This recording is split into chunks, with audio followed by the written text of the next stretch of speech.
The government's own advisor on extremism has issued a warning on ITV News tonight that more MPs could be murdered unless action is taken to protect them from threats and abuse. According to a report by the Electoral Commission, more than half of all candidates at this year's general election faced some kind of intimidation.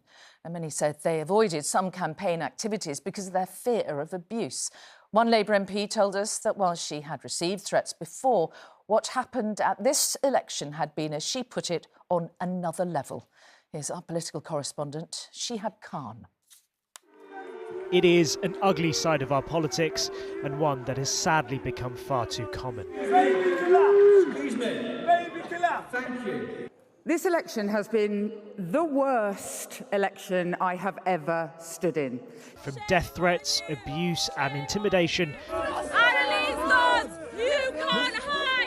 to politicians being attacked in public. The recent general election saw a frightening level of hostility towards candidates, and Preet Gill, the MP for Birmingham Edgbaston, was on the receiving end of a lot. This one, they've written blood on their hands across your face. Yeah. This CCTV footage captures one of the moments where her campaign placards were vandalised. It was a common occurrence, and she has had to deal with death threats and abuse. My children go to school and they know that they're on social media, they can see what sort of things are being said. They legitimately ask me, is someone going to kill you? I mean, you know, when my daughter said that to me, I just burst into tears. It's not fair game that MPs should put up with this. You know, why is it that I'm having to explain that this sort of stuff happens and kind of almost minimise it, you know, because I'm trying to get on with my job? Today, a new report by the Electoral Commission has found that more than half of candidates at the recent election experienced harassment, intimidation or abuse, while around a third said they either had their property or campaign items vandalised. The impacts were significant, as the majority of candidates said they chose to avoid some form of campaign activity due to a fear of abuse.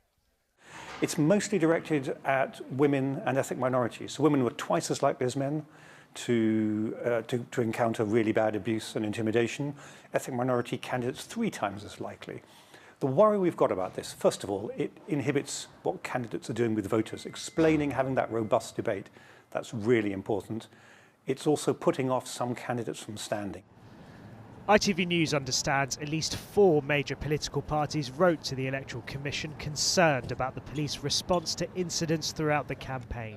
And while the conflict in the Middle East fuelled political tension in the UK, a range of issues contributed to the abuse. Steve Rubidge, a candidate for Reform UK, was handing out leaflets when he was harassed. They were stolen, and Steve suffered severely torn ligaments after an altercation as he tried to get them back. I had to go to hospital. They told me to rest. I couldn't rest to begin with because I was campaigning. I had 30,000 houses to try and knock on. So with the use of painkillers and strapping and everything else, I carried on basically until I couldn't carry on anymore. I had to have time off sick from work after the election because I just needed to rest. Some new MPs tell us they're worried about holding surgeries in their constituencies, and that fear is justified. In recent years, 2 MPs, Joe Cox and Sir David Amos, have been murdered. The man tasked with advising the government on this is worried that if nothing is done, there could be more attacks. In this climate where fear and intimidation can dominate political campaigning, unfortunately we risk repeats of the kind of violent attacks which have seen frontline politicians lose their lives, being murdered. The House of Commons says security advice and a range of services are provided to new and returning MPs. There's also plans to set up a group for cross-party discussion about the threat level and what can be done to respond.